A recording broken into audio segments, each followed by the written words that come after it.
CAQM का आदेश Bharatiya Janata party को expose कर देता है। भारतीय जनता पार्टी दिल्ली के मिडिल क्लास को परेशान कर रही है, चाहे बिजली के बढ़ते हुए दाम हो, पावर कट हो, स्कूल फीस बढ़ रही है। और अब मिडिल क्लास सीनियर सिटीजन्स, महिलाएं जो गाड़ियां खरीदते हैं, कई बार सेकेंड हैंड गाड़ियां खरीदते हैं, लोन लेके गाड़ियां खरीदते हैं, अब उनको नवंबर में सड़क से उठा दिया जाएगा, स्क्रैप कर दिया जाएगा। अगर भारतीय जनता पार्टी वास्तव में सीरियस होती तो वो कानून लेके आती, वो अध्यादेश लेके आती।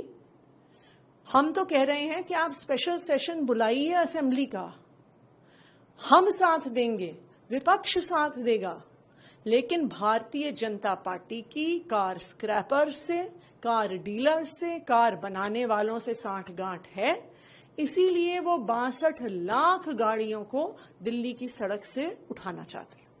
लेकिन बीजेपी मुख्यमंत्री रेखा गुप्ता आपकी पुरानी सरकार पे इसका ठीकरा ठोकती है कि आपकी सरकार की गलतियां रही, उस समय नीतियां नहीं बदली, उस समय आवाज नहीं उठाई, उसके कारण लोगों को ये दिन दिखना पड़ रहा है। मान लीजिए हमारी सरकार खराब थी, घटिया थी, पर अब तो वो मुख्यमंत्री हैं, अब तो उनकी 4 इंजन की सरकार है।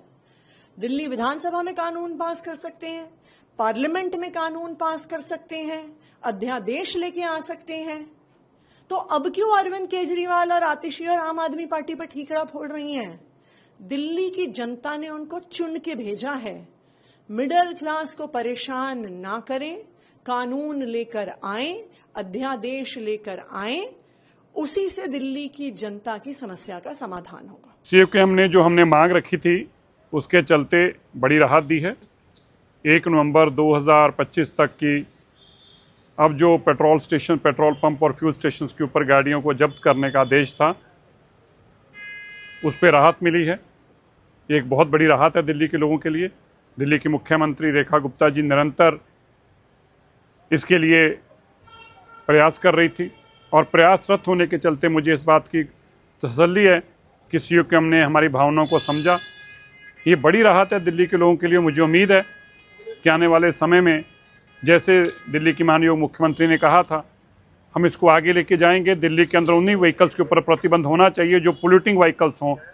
किसी एज सीमा की, किसी उम्र के तहत किसी एंड ऑफ लाइफ नहीं होना चाहिए, बल्कि अगर वो पोल्यूशन करता है तब वो एंड ऑफ लाइफ होना चाहिए। इसके ऊपर भी हम काम करेंगे। माननीय सुप्रीम कोर्ट को भी इसके लिए जाके आग्रह करेंगे, NGT के पास भी आग्रह करेंगे और हम स्टडीज़ के साथ जाएंगे। हमें यकीन है कि जैसे CAQM ने हमारी इस बात को मानकर हमें समय दिया है, आने वाले समय में हम आगे और भी राहत लेकर दिल्ली के अंदर जो हमने पोल्यूशन के लिए काम किए हैं उसके चलते हमें जरूर दिल्ली के लोगों को राहत मिलेगी। और मैं इसके साथ यह भी बताना चाहता हूँ, मैं इसकी भी जांच करेंगे। जो 80,000 व्हीकल आम आदमी पार्टी ने अपने राज्य में तुड़वाए हैं, जिनको एंड ऑफ लाइफ घोषित किया है, उनके ऊपर कोई भी दिल्ली के अंदर जो वेरीफाइड या इस्टेब्लिश्ड स्क्रैपर्स नहीं थे, ऐसी कोई स्क्रैपिंग पॉलिसी दिल्ली के अंदर किसी को लाइसेंस नहीं दिया गया था। और उनके चलते इन किन लोगों के पास ये व्हीकल दिए गए, कौन लोग थे जिनके पास ये गाड़ियां बेची गई, इसकी जांच भी कराएंगे। कितने करोड़ों रुपए का ये घोटाला जो आम आदमी पार्टी ने किया है दिल्ली के लोगों के साथ, इसकी भी जांच हम आने वाले दिनों में करवाएंगे।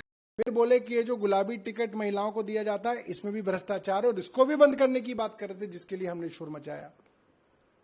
फिर आगे बढ़े, अब ये कहने लगे कि महिलाओं को जो विधवा पेंशन मिलती है 2,500, उसमें जो है 80,000 जो है जो पेंशनें मिल रही हैं उसमें भ्रष्टाचार है, और 80,000 पेंशनें इन्होंने बंद कर दी। सिर्फ और सिर्फ भ्रष्टाचार के नाम पे ये जन कल्याण योजनाएं बंद करना चाहते हैं। दिल्ली में कहीं पे एक्सीडेंट होता था किसी आदमी का, तो प्राइवेट अस्पताल में मुफ्त इलाज होता था। फरिश्ते योजना थी, कितनी अच्छी योजना थी, उसमें इनको क्या समस्या थी, इन्होंने वो योजना बंद कर दी। दिल्ली के सरकारी अस्पताल में किसी का ऑपरेशन नहीं हो पाता था या कोई टेस्ट नहीं हो पाता था, तो प्राइवेट अस्पताल में मुफ्त में करवा लेता था। डाक योजना थी, वो इन्होंने बंद कर दी, कहा कि उसमें भी भ्रष्टाचार हो रहा है। कुछ दिनों में मैं आपको बता रहा हूं, ये दिल्ली के अस्पतालों में जो मुफ्त दवा मिलती है, ये उनको भी बंद करेंगे। जो थोड़ी बहुत मुफ्त सुविधाएं हैं दिल्ली के अस्पतालों में, ये उनको भी बंद करेंगे, और ये कहेंगे कि साहब इसमें भी बहुत बड़ा भ्रष्टाचार हो रहा है, इसलिए हम इसको भी बंद कर देते हैं। ये एक एक करके हर वो योजना जिसमें गरीब का फायदा है, उस योजना को बंद करेंगे। क्यों? क्योंकि ये चाहते हैं गरीब को दिल्ली से भगाया जाए, आम आदमी को दिल्ली से भगाया जाए। प्राइवेट स्कूलों की फीस इतनी ज्यादा कर देंगे कि अगर कोई सामान्य वर्ग का आदमी है वो दिल्ली में रह ही नहीं सकता क्योंकि वो बच्चों को पढ़ा ही नहीं पाएगा। सरकारी स्कूलों का बेड़ा गर्क कर देंगे, सरकारी में भी नहीं पढ़ा पाएगा, प्राइवेट में भी नहीं पढ़ा पाएगा, अपना वापस जो है बिहार और यूपी जाए। ये इनकी पूरी पूरी योजना है। जो एंड ऑफ लाइफ जो गाड़ियां प्रदूषण फैलाए उन्हें आप 5 साल में बंद कर दें, जो प्रदूषण न फैलाए उन्हें 50 साल तक के लिए। देखिए, मैं दिल्ली के उपराज्यपाल, मुख्यमंत्री और इनके मंत्री को एक मुफ्त की सलाह देना चाहता हूं। मुफ्त। आपको कोई भी निर्णय करना हो उससे पहले सोच विचार कीजिए। आप बिना सोच विचार के निर्णय कर देते हैं और जब जनता गालियां देती है और आम आदमी पार्टी प्रेस वार्ता करके आपको आईना दिखाती है तब आपको ब्रह्म ज्ञान प्राप्त हो जाता है। तब आप सारी वही बातें करने लग जाते हैं जो आम आदमी पार्टी कह रही है। ये ऑर्डर पास करने से पहले क्या मुख्यमंत्री को ये ऑर्डर नहीं मिला? क्या उपराज्यपाल के पास ये ऑर्डर नहीं गया? क्योंकि आपने जीएनसीटीडी एक्ट के बाद जो फेरबदल किए उसमें सब एग्जीक्यूटिव ऑर्डर एलजी के पास जाएंगे। क्या अब वो जाने बंद हो गए? या गया तो एलजी साहब ने तब नहीं सोचा? पहले दिल्ली के लोगों के ऊपर एक तुगलकी फरमान थोपा गया और कोशिश की गई कि 61-62 लाख गाड़ियां दिल्ली की सड़कों से हट जाएं, तो 61-62 लाख गाड़ियां बिकेंगी, ऑटोमोबाइल कंपनियों को अरबों रुपए का फायदा होगा। इनकी मिलीभगत के कारण ये जो है बैन जबरदस्ती दिल्ली पर थोपा गया। कहा गया कि एनजीटी का ऑर्डर है, सुप्रीम कोर्ट का ऑर्डर है, वो तो 2014 का ऑर्डर है, 2015 का ऑर्डर है। वो ऑर्डर आपको अब 2025 में क्यों याद आ गया? फिर बोले सीएक्यूएम का ऑर्डर है। सीएक्यूएम का ऑर्डर 23 अप्रैल का है। सिरसा जी ने 1 मार्च को अनाउंसमेंट कर दी थी। तो आपको क्या सपना आ गया था कि सीएक्यूएम जो है 2 महीने बाद एक ऑर्डर निकालने वाली है? तो ये जो इनकी मिलीभगत थी इसका पर्दाफाश हो गया है। दूसरा मामला है बिहार आरोप था कि वो काला जादू कर रहे हैं। देखिए, बिहार में जंगल राज है, इसमें कोई अतिशयोक्ति नहीं है। कुछ दिनों पहले पटना के सबसे बड़े व्यापारी को उसके घर के सामने गोली मार दी गई। किसकी सरकार है? भारतीय जनता पार्टी की सरकार है। डबल इंजन की सरकार है, तब ये हाल है। और रोज इस तरीके की घटनाएं बिहार से आती हैं। क्यों बिहार के गरीब आदमी को पलायन करके बाहर नौकरी मांगनी पड़ रही है? क्योंकि आप इतने सालों में ढोल पीटते रहे कि आपने इतने लाख करोड़ रुपए दे दिए, इतने लाख करोड़ रुपए दे दिए, आपने कुछ नहीं किया। वहां पे जनता आज भी वहां परेशान है। अब बिहार को बदलाव की जरूरत है। तेजस्वी यादव का और एक तरह से वो गरीब है अपराधियों के सामने, वे खुद कुछ कर नहीं पा रहे, इसलिए बिहार में ये हाल है। देखिए, मेरा ये कहना है कि नीतीश कुमार जी जो हैं अब बहुत ज्यादा वृद्ध हो गए हैं और वृद्धावस्था की कुछ जो है लिमिटेशंस होती हैं। इसीलिए सरकारी नौकरी के अंदर भी आदमी 60 साल की उम्र में रिटायर हो जाता है। सुप्रीम कोर्ट के जज को भी एक समय पर रिटायर कर दिया जाता है। तो एक समय सीमा के बाद जो है मुझे लगता है आदमी को अवकाश लेना चाहिए और नए लोगों को मौका देना चाहिए। आपने जो उन्होंने कहा कि लालू यादव बिहार के गब्बर सिंह हैं और उनके मुख्यमंत्री रहते ही पलायन हुआ, बड़ी संख्या में उनसे डर के लोग बिहार से भागे। देखिए, भारतीय जनता पार्टी के पास तो और कुछ है ही नहीं।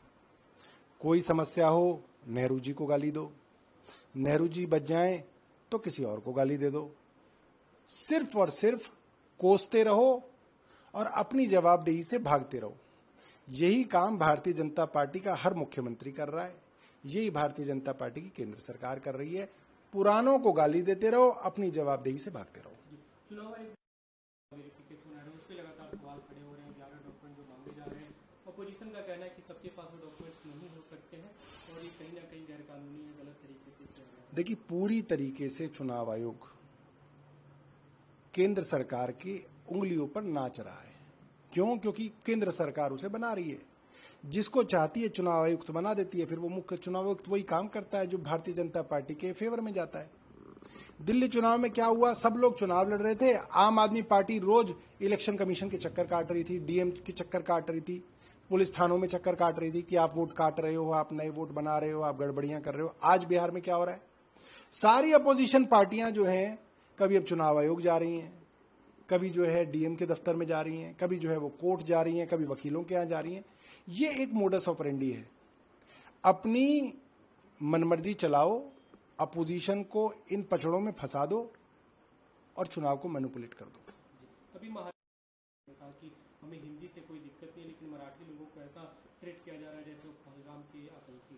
देखिए, भारतवर्ष में एक ऐसी पार्टी ने जन्म लिया था जिसने सिर्फ और सिर्फ विभाजन करके वोट लेने की एक नई प्रक्रिया शुरू की। उन्होंने अपने हिसाब से कहीं पे हिंदू मुस्लिम में विभाजन करके वोट लिए, कहीं पे हिंदू सिख में विभाजन करके वोट लिए, कहीं पर जाट नॉन जाट करके विभाजन करके वोट लिए, कहीं पे मराठा नॉन मराठा करके वोट लिए, कहीं पटेल नॉन पटेल करके वोट लिए।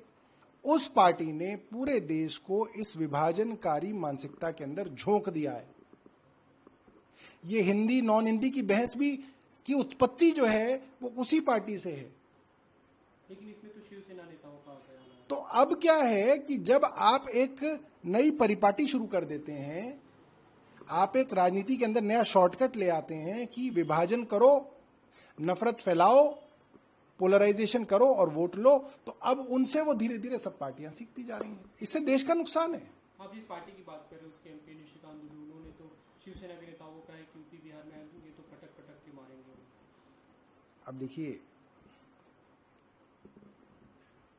कहने को तो कोई कुछ भी कह सकता है। आप जाइए और वहां पे पटक पटक के मारिए उनको। वो देश भी तो हमारा ही है। आपको कौन रोक रहा है महाराष्ट्र जाने से? महाराष्ट्र जाने के लिए आपको वीजा तो चाहिए नहीं। आप जाइए और कुछ करिए, कुछ पहलवानी दिखाइए वहां पे।